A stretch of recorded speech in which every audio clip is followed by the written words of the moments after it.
దేవుడాయనే వేడుచుండు భక్తుల మొరలు విని వేడుచుండు భక్తుల మొరలు విని దిక్కులేని పిల్లలకు దేవుడాయనే దిక్కులేని పిల్లలకు దేవుడాయనే ఆయనే నా సంగీతము బలమైన కోటయును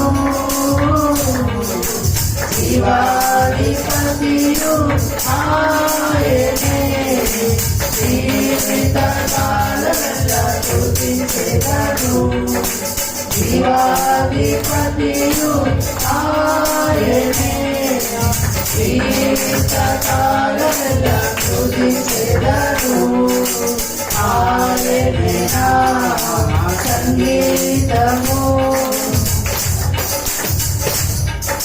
సృష్టికర్త క్రీస్తు యేసు నామమున జీవిత కాలమెల్లా స్తుతించెదను సృష్టికర్త క్రీస్తు యేసు నామమున జీవిత కాలమెల్లా స్తుతించెదను రాకడలో ప్రభుతో నిత్యముందుకు రాకడలో ప్రభుతో నిత్యముందుకు లోకేనామో స్తుతించెదము పొగడెదము లోకేనామో స్తుతించెదము పొగడెదము ఆయనే నా సంగీతము బలమైన కోటయుడు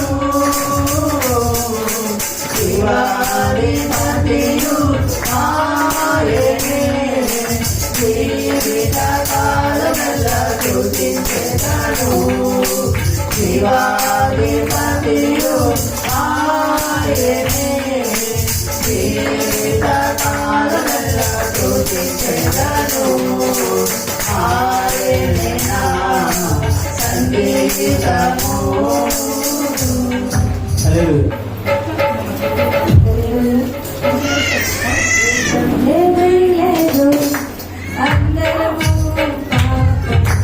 చేసి ఉన్నాడు దేవాది దేవుడు ఇచ్చే ఉన్నత మహిమను పోగొట్టుకున్నాడు వేదము ఏమీ లేదు అందరూ పాపము చేసి ఉన్నారు దేవాది దేవుడు ఇచ్చే ఉన్నత మహిమను పోగొట్టుకున్నాడు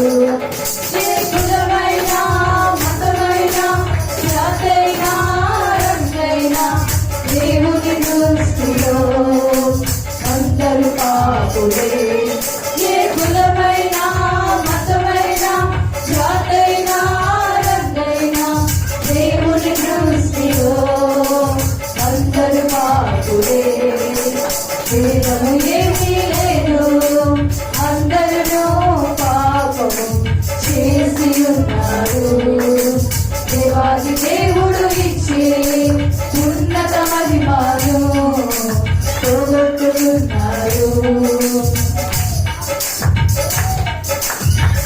ఆస్తి పాస్తులు ఎన్నున్నా నిత్య రాజ్యము నీకివ్వము విద్యార్థులు ఎన్నున్నా సంతోషాన్ని నీకివ్వవు సమసిపోయి లోకము ఆశయాన్ని నీకివ్వదు కరిగిపోయి కాలము కలవరాన్ని తీర్చదు నీవెవరైనా నీకెంతున్నా ఎవరున్నా లేకున్నా యేసు లేకుంటే నీకున్నవన్నీ సున్నా నీవెవరైనా నీకెంతున్నా ఎవరున్నా లేకున్నా యేసు లేకుంటే నీకున్నవన్నీ సున్నా వేదము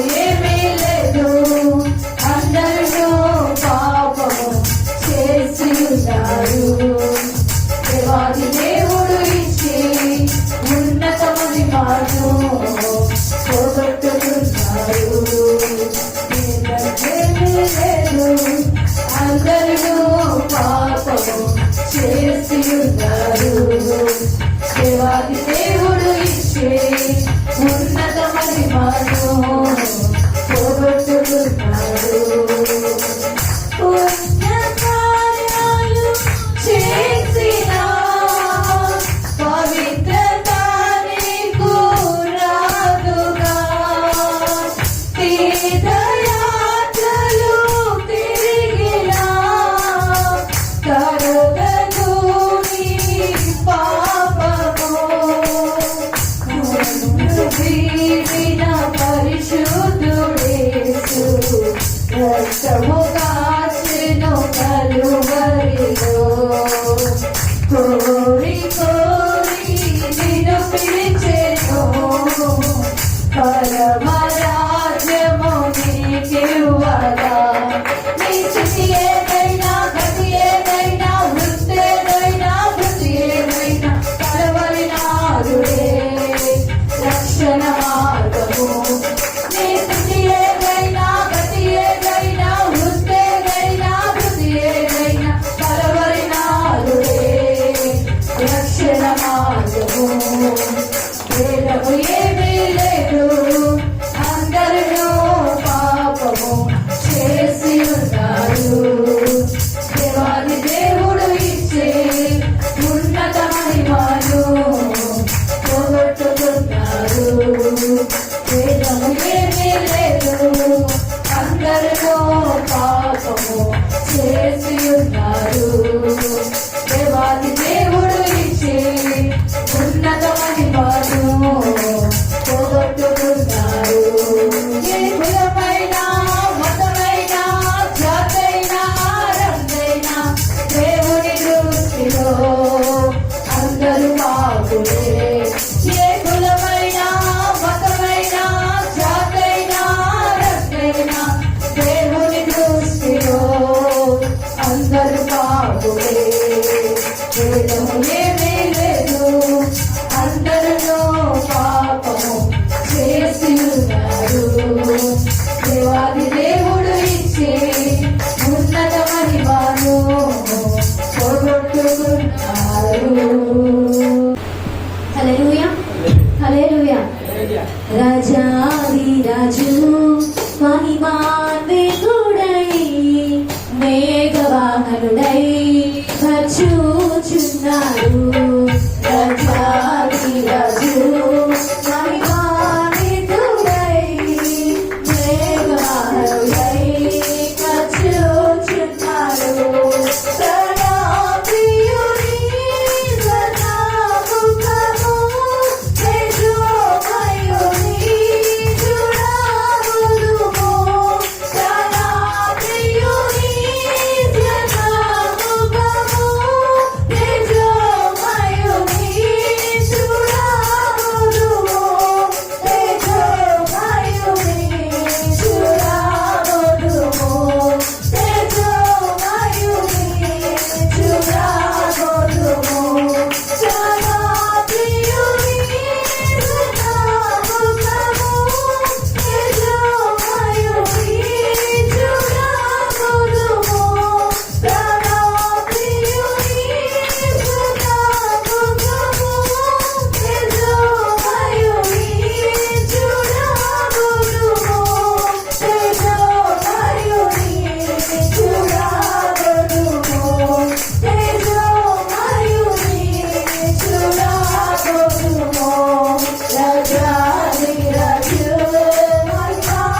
గొర్రెపిల్ల నీకే స్తుతి స్తుతి స్తుతి స్తుతి స్తోత్రాలు ప్రభా. పరిశుద్ధుడు పరిశుద్ధుడు పరిశుద్ధుడు నిత్యము పూర్ణాత్ముడు జ్ఞానవంతుడైన యేసయ్య నీకే స్తుతి స్తుతి స్తుతి స్తుతి స్తోత్రాలు.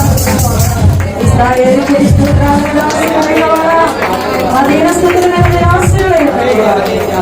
హల్లెలూయా హల్లెలూయా హల్లెలూయా.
ఆరాధన యేసుక్రీస్తు వారికి చేయను గాక. మహాపరిశుద్ధుడే మా ప్రియ తండ్రి దేవా, ఇంతవరకు మీ పరిశుద్ధ ఆత్మశక్తి చెప్పి నడిపించినందుకు వందనాలు. ఇంకా జరగలేని కార్యక్రమం అంతలో మీరు రావాల్సిన అధిపతిగా ఉండి నడిపించి మీరే మహిమ పొందుకోవాలి. యేసు పరిశుద్ధ నామమున స్తుతించి వేడుకొంచున్నాము పరలోకమందున్న ఆమేన్. హల్లెలూయా. అందరూ కూర్చున్నాం. సమయంలో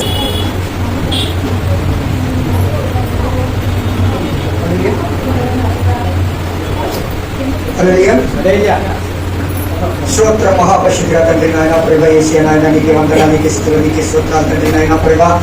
నాయన మరి కలిసిన దినమంతగా కూడా మమ్మల్ని దాచి కాపాడి నీ రెడ్ల సుఖం మమ్మల్ని భద్రపరిచి కుదిరిపరిచి నాయన నీ యొక్క సాయంలో నీ తోడులో గొప్పలో కాపాల్లో మరి ఈ రోజు దినం నాయన మరి నీ యొక్క సన్నిధానం మమ్మల్ని నడిపించిన ఆయన మరి అదే కాలం తండ్రి మరి మమ్మల్ని ఎంతగానో నడిపించి యొక్క నాయన నీ యొక్క మట్ల ఆదివారం తండ్రి నీ యొక్క సువార్త పరిచయం అంతట్లో కూడా మమ్మల్ని ఎంతగానో ఆ ప్రాంతం ఆ గ్రామాలంతట్లో కూడా మమ్మల్ని ఎంతగానో నడిపించినందుకు నాయనానికి వందనాలు. అలాగే నాయన మమ్మల్ని కావంతట్లో వచ్చే మార్గం అంతలో నాయన నువ్వు ఎంతగానో కాపాడించిన ఆయన నీ యొక్క చక్కని సువార్త నాయన నీ యొక్క మాటలు తండ్రి ప్రభా ప్రజలకు అందించడం కానీ నాయన మరి ఏ చిన్న చేయమని చెబుతూ నాయన నీ యొక్క సువార్త నాయన ఆ ప్రాంతాలకు ఆ గ్రామాలకు మేము అందించి ఉన్నాము తండ్రి. ఇదిగో నాయన మరి ఎంతగానో మమ్మల్ని ప్రేమించి మాలో ఉండి మరి యొక్క కార్యక్రమం అంతటి ఎంతగానో జయకరం నడిపించినందుకు వందనాలు తండ్రి. ఇదిగో నాయన మరి ఈరోజు మరి తండ్రి వాక్య జ్ఞానంలో వెళ్తుండగా నాయన మరి యొక్క సువార్త ముగించుకొని నాయన మరి నీ సన్నిధానంలో నాయన వాక్య జ్ఞానంలో వెళ్తుండగా నాయన నీ యొక్క దాని శాఖల ద్వారా కానీ ఈ రోజు దినము నాయన మరి ఏ మాట్లాడితే నాయన ఏ వాక్యం అయితే మాకు అందిస్తూ ఉన్నామో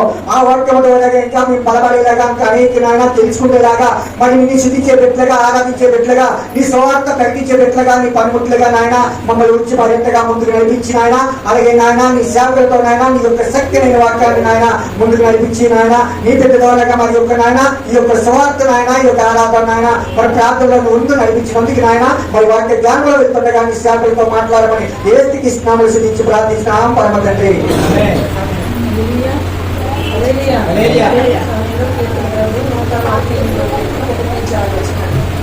వాక్యం ఉంటుంది మనకి డాడీ నుంచి పాడి వాక్యం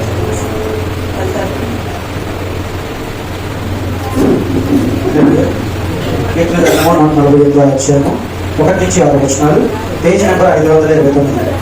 పఠింప శ్రేష్ఠ గ్రంథము బైబిల్, పఠింప శ్రేష్ఠ గ్రంథము బైబిల్, అనుదినం పఠించిన ప్రేమతో నడుపును ఓ పఠింప శ్రేష్ఠ గ్రంథము Bible. The best book to read is the Bible. The best book to read is the Bible. If you read the every day, if you read all the day, oh the best book to read is the Bible. दुनिया में सबसे प्यारे पुस्तक Bible, दुनिया में सबसे प्यारे पुस्तक बाइबल.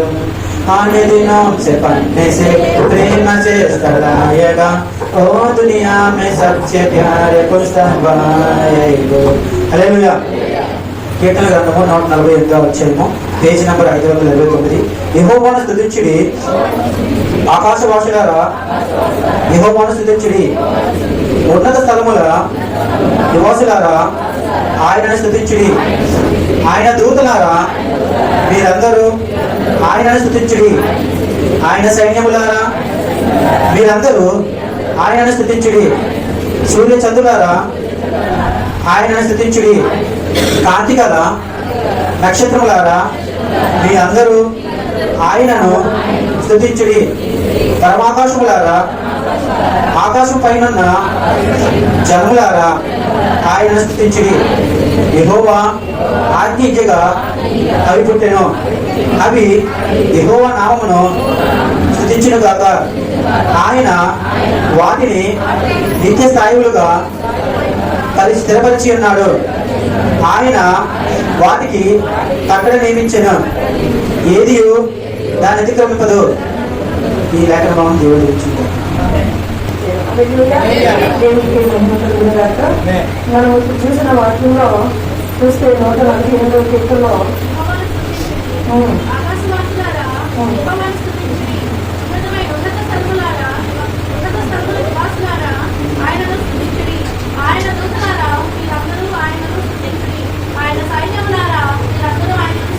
చాలు హల్లెలూయా. హల్లెలూయా. ఈ 118వ కీర్తన అంతా కూడా ప్రభువుని స్తుతించమని చెప్తా ఉన్నాను. దూతలకి, సైన్యులకి, ఆకాశానికి, ఆకాశంలో ఉన్న నివాసులకి, ఆకాశవాసులారా అంటే ఆకాశంలో కొన్ని నివాసం చేస్తున్నారు. మనకి వాక్యం తెలియజేస్తుంది. ఆకాశవాసులారా అంటే ఆకాశంలో కొంతమంది వాసం చేస్తున్నారు. వాసం అనగా నివాసం. వారికి అందరికీ ఉన్నత స్థలంలో ఉన్నటువంటి వారు అందరూ ఏం చెప్తున్నారంటే ప్రభువుని స్తుతించండి అని చెప్తూ 6వ వచనం దగ్గరికి వచ్చేటప్పటికి ఆయన వాటిని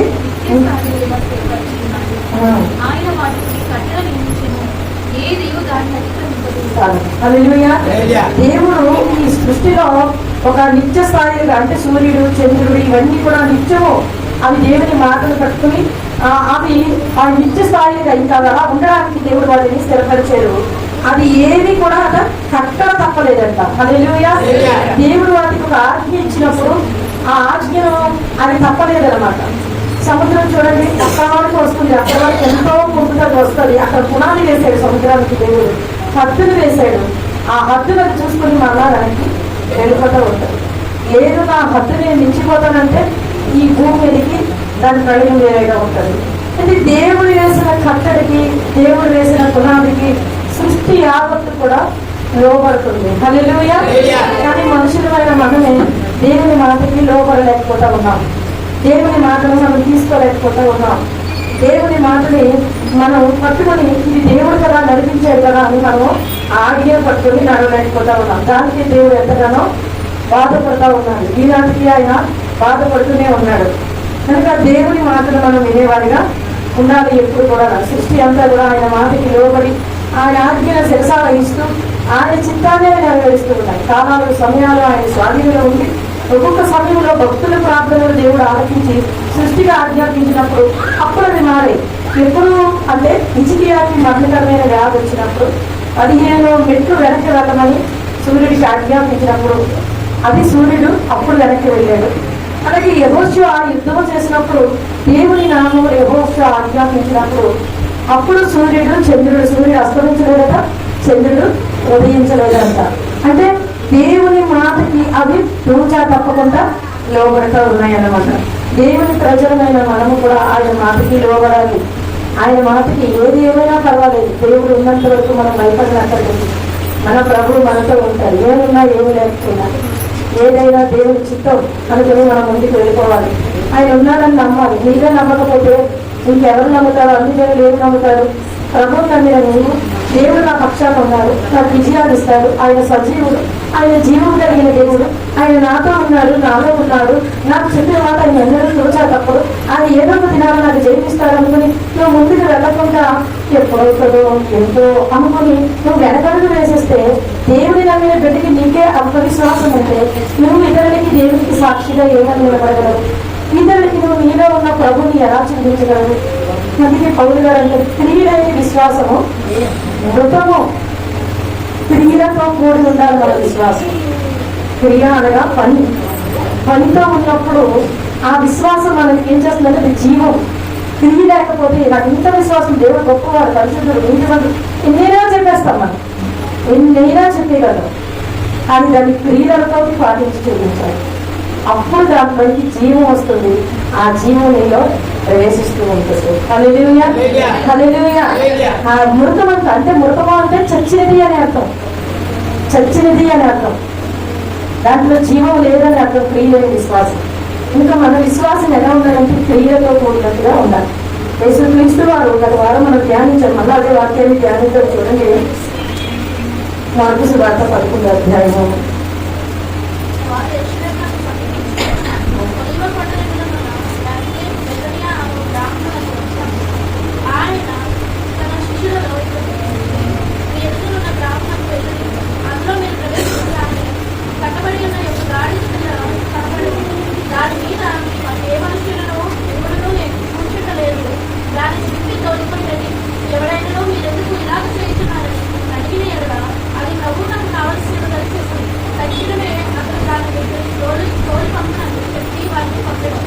హల్లెలూయా. యేసుక్రీస్తు వారు యెరూషలేము జయప్రవేశం చేసినప్పుడు, యెరూషలేము జయప్రవేశం అంటే చెప్పాను కదా వారం 1 ఆయన యెరూషలేములోకి ఆయన సిద్ధపడుతున్నాడు సిలువ మరణానికి, సిలువ ఎక్కడానికి ఆయన సిద్ధపడుతూ ఉన్నాడు. దేని కొరకు? మనల్ని ప్రేమించి మనల్ని రక్షించడం కొరకు, సర్వమానవాళిని రక్షించడం కొరకు ఆయన సిద్ధపడుతున్నారు. దానికి ఆయన ఏం చేశారంటే మొదటి గాడిద పిల్ల మీదకి ఆయన కూర్చున్నారు. ఆయన ఏం చేశాడట? ఆయన జకరియా గ్రంథంలో నీతిశూరుడు, నీ రాజు నీతి పరుడును రక్షకుడునై సాత్వికుడునై నీ వద్దకు వస్తున్నాడని, రక్షణ పట్టుకొని వస్తున్నాడు. ఆ మాటను నెరవేర్చడానికి, ఆ రక్షణ కార్యాలకి ఆయన సిద్ధపడుతున్నాడు, తను తాను సిద్ధపరుచుకుంటున్నాడు. హల్లెలూయా. దేవుడు ప్రజలు కూడా జ్ఞాపకం చేసుకోవాలి. సిద్ధపాటు అనేది దేవుడు ప్రజలు కూడా ఉండాలి. యేసుక్రీస్తు వారు ప్రతిదీ మనకి ఆయన చూపించారు. ఇవన్నీ కూడా శిలువ మరణానికి ముందు ఆయన శిలువ ఎక్కడానికి ఆయన సిద్ధపడతా ఉన్నాడు. శ్రమను అనుభవించడానికి ఆయన సిద్ధపడతా ఉన్నాడు. దెబ్బలు తినడానికి ఆయన సిద్ధపడతా ఉన్నాడు. ఆ గెట్టం పెరిగేస్తూ ఉంటే, లాగేస్తూ ఉంటే, ముక్కు మీద గుద్దుతుంటే, చేతితో కొడతా ఉంటే మనం ప్రతిరోజు ధ్యానిస్తున్నాం శిలువ ధ్యానాలు. అవన్నీ భరించడానికి ఆయన సిద్ధపడతా ఉన్నాడు. హల్లెలూయా. ఎప్పుడు పువ్వులే ఉండవండి, ముళ్ళు కూడా ఉంటాయి అప్పుడప్పుడు. ఆ ముళ్ళును కూడా మనం భరించాలి. హల్లెలూయా. యేసుక్రీస్తు గారికి వెళ్తే పూల పాముల మీద నడుచుకుని వెళ్ళిపోతాము. దేవుడు ఆశీర్వదిస్తాడు, దీవిస్తాడు. మంచిగా ఆయన ఆశీర్వదించడానికి లోకానికి వచ్చాడు, దీవిస్తాడు. కానీ ఆ ఆశీర్వాద గులాబీ పువ్వు చూడండి, ఎంతో అందంగా, రమ్యంగా, ఎంతో నీట్గా, అది ఎంతో హోందాగా కనబడుతుంది. కానీ దాన్ని పట్టుకోవాలంటే దాని కింద ముళ్ళు ఉంటాయి. అది ఎంత అందంగా కనబడినా దాని కింద ముళ్ళు ఉంటుంది కాళ్ళకి. అది కోసేటప్పుడు, దాన్ని తెంపేటప్పుడు, ఆ పువ్వు కావాలనుకుని తెంపేటప్పుడు ఆ పువ్వులు కోసిన వంటి వారికి ఆ ముళ్ళు గుచ్చుకుంటూనే ఉంటాయి. ఆ పువ్వు కావాలి అంటే ఈ ముళ్ళు తప్పదు. అలాగే దేవునిలో కొన్ని శ్రమలు కూడా ఉంటాయి. నాకే ఎందుకు వస్తున్నాయి ఈ శ్రమలు? దేవుడికి తెలుసు కదా, నేను గొప్పవాడిని గొప్పదాన్ని అని తెలుసు కదా, నాకు ఎలా వస్తాయని ముందే తెలుసు కదా, ఆయన తప్పించవచ్చు కదా అంటే ఆయన తప్పించేస్తాడు. కానీ అది నువ్వు భరించకపోతే నీకు ఎలా వస్తుంది? నీకు సహనము, నీకు ఎలా వస్తుంది ఓర్పు, నీకు ఎలా వస్తుంది విజయము? ఎగ్జామ్ రాస్తేనే కదా పరీక్ష పాస్ అవుతాడు. జనాలు విజయాన్ని పొందుకుంటా. ఇప్పుడు ఆయన విజయ సంకేతాన్ని ఎగరేసుకుంటూ, విజయ ధ్వనిని ప్రకటించుకుంటూ గాడిద పిల్ల మీద ఆయన ఊరేగుతూ వెళ్తా ఉన్నాడు. గాడిదకి ఆ మట్టలు వేశారు కాళ్ళ దగ్గర. ఆ యొక్క తర్వాత బట్టలు పరిచారు. పనికిరాని గాడిది, కట్లతో కట్టబడిన గాడిది. ఆ గాడిద పలానా దిక్కలు ఉన్నదని ఆయన చూశాడు. ఆ గ్రామంలో ఆ ఇంట వాకటి కట్టబడి ఉంది, అది కట్టులతో. ఆ గాడిని విప్పండి అని ఇద్దరు పంపించాడు స్వార్థికులను. ఇద్దరు వెళ్ళి దాని కట్టులు విప్పుతా ఉంటే, ఇది ఎందుకు విప్పుతున్నారని వేరే వాళ్ళు అడిగినప్పుడు, ఇది ప్రభువునకు కావాలి. హల్లెలూయా. నిన్ను కూడా ఆ కట్టులతో ఉన్న నిన్ను తన స్వార్థికులను పంపించి ఆ కట్టులు విప్పుతా ఉంటే దుష్టుడు ఏదో ఒక అడ్డుబండ వేసి ఇది ప్రభువునికి కావాలి అని అనగానే వాడు మౌనమైపోయాడు. ఈ రోజు మనందరూ అలాంటి ప్రక్రియ నుంచి చెప్పబడిన వ్యక్తులు. గాడిద మీద యేసుక్రీస్తు వారు ఉన్నారు కనుకనే గాడికి విలువ వచ్చింది. విలువే లేని ఆ జీవితానికి విలువనిచ్చాడు ఆయన. హల్లెలూయా. హల్లెలూయా. విలువ లేదు ఆ గాడిదికి. పాత బట్టలు, మార్చిన బట్టలు, మురికి బట్టలు, బరువులు మోసుకుంటూ గాడిద సేవ. గాడిద గురించి చెప్పాలంటే ఎన్నో ఉన్నాయి. ఒక ఇద్దరు యజమానులు ఉన్నారంట. ఒక యజమానుడు మంచివాడు, తన గాడిదని పెంచుకునేవాడు, టైంకి ఆహారం పెట్టేవాడంట. దాన్ని చక్కగా అన్ని విధాలా దీన్ని వ్యాపారవేత్తలు అనమాట. నేను వ్యాపారానికి తీసుకెళ్తున్నాను, దీన్ని బాగా ఆరోగ్యపరంగా ఉంచాలని చెప్పి దానికి అంత టైంకి భోజనం అది మేతది వేసి చక్కగా చూసేవాడు. మరొకరు ఉన్నాడంట, వాడు మూర్ఖుడు అనమాట. దీనికెందుకు మేతదండిగా దీన్ని ఎలాగే తీసుకెళ్ళిపోతానని చెప్పి సరిగ్గా మేతది వేయకుండా దాన్ని అలా వదిలేసేవాడు. ఆ ఇద్దరు వ్యాపారానికి వెళ్ళినప్పుడు ఈ యొక్క బక్క చిక్కిపోయిన ఈ గాడిదే ఆ బరువులు మోయలేక కూలిపోయి పడిపోతా ఉంటే ఇంకా వాడు రాక్షస గుణంతో దాన్ని కుడుతూ దాన్ని బాధ పెడుతూ ఉండేవాడు. కానీ ఈ మంచి యజమానుడు ఏం చేసేవాడంటే దానికి సరైన సమయంలో ఆహారం పెడుతూ, నీళ్లు పెడుతూ దాన్ని నడిపిస్తూ ఉంటే, ఇది అన్ని విధాలా 3 పూట్ల బాగా తిన్నదేమో, దీనికి ఏమొచ్చిందంటే నాకెందుకు ఎంత శ్రమ, నేనెందుకు ఈ బరువులు మోయాలి, నాకెందుకు ఇది అని చెప్పుకొని గాడిద ఏం చేసిందంటే ఆ యొక్క పని చేయటం మానేసింది. చూడండి, అన్ని బాగా పెట్టి పోషించి నడిపించే వారికి ఏం చేస్తుంది అంటే తక్కువ వేసుకుని పని చేయకుండా ఆ యొక్క అంటే అతను బాగోలేదని కాలు వెలికని అంటే ఇంకా చాలా పెద్ద కదా అది అలా ఉండేది. ఏమీ చేయకుండా కొట్టి ఈడ్చుకొని వెళ్తున్న వాడికి అది బరువులు మోసుకుంటూ వెళ్ళేది. ఎంతగానో ఒకరోజు నీరసం వచ్చి పడిపోయిందని, పడిపోయి ఇది చచ్చింది, ఇది నాకింది కానీ అక్కడ దాన్ని వదిలేశాడు. అప్పుడు ఈ మంచి వ్యక్తి వెళ్ళి దాన్ని చేరదీసి దానికి ఆహారం పెట్టి దానికి మరలా స్నానం చేయించి దానికి ఎంతో బాగా సదుపాయం చూసినప్పుడు అది కోరుకున్నది ఆ యొక్క మంచి వ్యక్తికి అది నమ్మకంగా పనిచేయడం ప్రారంభించింది. హల్లెలూయా. విష్ణువు కూడా అంతేనండి. మన మీద వాడు గొడవలే మోపుతూ ఉంటాడు, బాధలే అప్పగిస్తూ ఉంటాడు, శ్రమలే అప్పగిస్తూ ఉంటాడు. ముందు ఏదో ఇచ్చేస్తాడు, ఏదో చేస్తాడు అన్నట్టుగా చూపిస్తాడు. కానీ చివరికి వాడు ఏం చేస్తాడంటే ఒక్క చిత్తులు అవగానే ఆ యొక్క ఎప్పుడైతే ఈ ఆత్మ క్షీణిస్తుందో వాడు వదిలేసి వెళ్ళిపోతాడు. కానీ దేవుడు అలా కాదు, అన్ని విధాలా ఆయన ప్రేమను చూపించి ఆదరించి ధైర్యపరిచే దేవుడు. హల్లెలూయా. కానీ ఈ గాడిద ఏం చేసిందంటే అన్ని విధాలా పెడతా ఉంటే ఏమి కూడా చేయకుండా, ఏమి కూడా అతను పని చేయకుండా అతన్ని బాధపరిచేది, ఆ గాయాన్ని లేపేది, అతన్ని దుఃఖపరిచేది. మనం ఎవరిగా ఉన్నామో మనం ఒకసారి మనకి మనం ప్రశ్నించుకోవాలి. మనకి దేవుడు అన్ని విధాల ఆహారం పెడుతున్నాడు. అంటే తినే ఆహారం కాదు, వాక్యమనే ఆహారం. దైవత్వంలో ఆయన మనం నడిపిస్తున్నారు. దేవుని కొరకు మనం ఎంతగా నిలబడ్డాం, పట్టు నుంచి విప్పిన దేవునికి మనం ఏం చేస్తున్నాం, దేవునికి మనం ఎలా నమ్మకంగా ఉన్నాం, సాతానికి మనం దాసులం అయిపోతున్నామా అన్నది మనం ప్రశ్నించుకుంటే మనకే తెలుస్తూ ఉంటుంది. కనుక దేవుని యందు మనం విశ్వాసం కలిగి ఉండాలి. మన విశ్వాసం ఎలా ఉండాలంటే క్రియలతో కలిగి ఉండాలి. చూడలేని వాటిని మనం నమ్మాలి, చూడలేని వాటిని నమ్మితేనే కదా విశ్వాసము. హల్లెలూయా. అబ్రహాముకి ఏమి కూడా కనిపించలేదు, నువ్వు రాగాడంటే దేవుడు పట్టుకొని వెళ్తున్నాడు. అన్ని కూడా బొమ్మలన్నీ బరువుగా చెప్పుకుని వెళ్తున్నాడు. ఆ వాన బొమ్మలనే వాడు చరిత్ర చెప్తుంది. ఒకదానికి చెయ్యి ఇరిగిపోయిందంట, ఒకదానికి ముక్కు ఇరిగిపోయిందంట, ఒకదానికి కన్ను ఇరిగిపోయిందంట. అప్పుడు ఆ వ్యాపారం చేస్తూ ఏంటి వీటికి ఇలా అయ్యాయి, ఇవేమో మమ్మల్ని రక్షిస్తాయని ఆలోచిస్తుండగా పరలోకం నుంచి దేవుడు పిలిచాడు. నేనే సర్వశక్తి కలిగినటువంటి వాడను అని పిలిచినప్పుడు నేను చూపించిన దేశానికి రా అనగానే ఇంకా అవన్నీ వదిలిపెట్టేసి నువ్వు ఎవరు, నేను ఎక్కడికి వెళ్ళాలి, నేనేం చేయాలి, ఏమి అనేది వెళ్ళిపోయాడు. నేను సమస్త జనానికి ఆశీర్వాదకరంగా ఉంచుతాను అనగానే మాటలు పట్టుకొని వెళ్ళిపోయాడు. అవేమి కూడా చూడలేదు అతను. కానీ మధ్యలో ఎన్నో శ్రమలు అనుభవించినప్పటికీ కూడా పిలిచిన దేవుడు నమ్మదగిన వాడు, చూడలేని వాటి యొక్క విశ్వాసం వచ్చాడు. కనుకనే అతడు 4 జనాంగాలకి తండ్రిగా మారాడు. తర్వాత అతని భూప్రపంచం అంతటి కూడా ఆశీర్వాదకరంగా మార్చాడు. హల్లెలూయా. 4 జనాలు అంటే 1 యూదులు అంటే ఇశ్రాయేలీయులు, 2 ముస్లిమ్స్, 3 మిద్యానీయులు అంటే అందులో ఉన్న తెగలు అన్నమాట, 4 వాళ్ళెవరు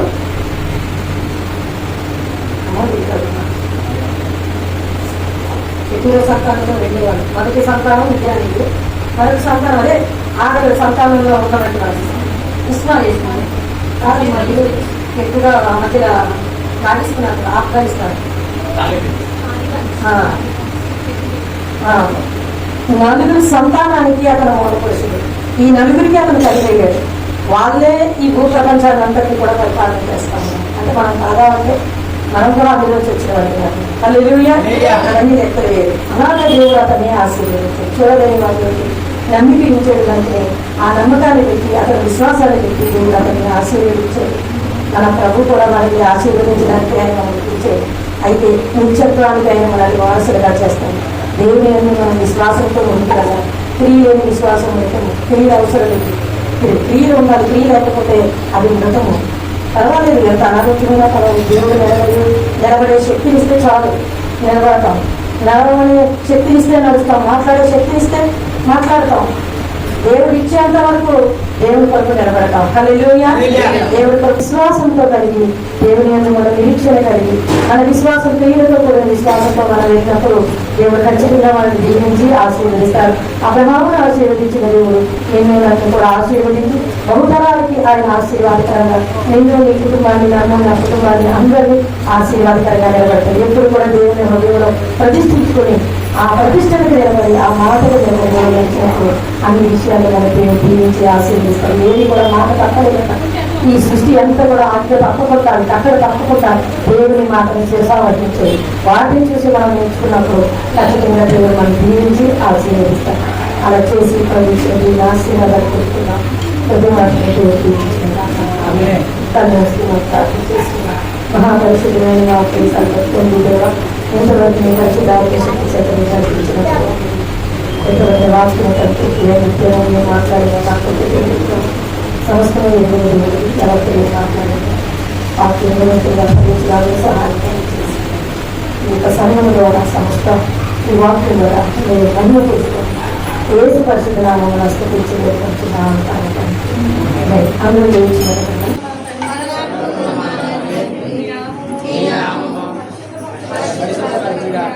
నీ రాజ్యము వచ్చిన కాక నీ చిత్తము పరలోకమందు నెరవేర్చినట్లు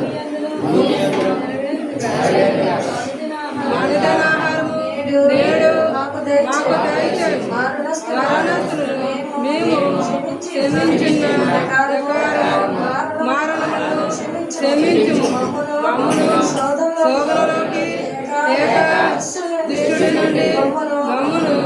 ఎందుకనగా రాజ్యము మహిమ ఘనత ప్రభావము సర్వము నీదయ్యున్నది మా తండ్రి ఆమేన్. యేసు రక్తమే జయం. యేసు రక్తమే జయం. యేసు నామమున సంపూర్ణ విజయం. ఆమేన్.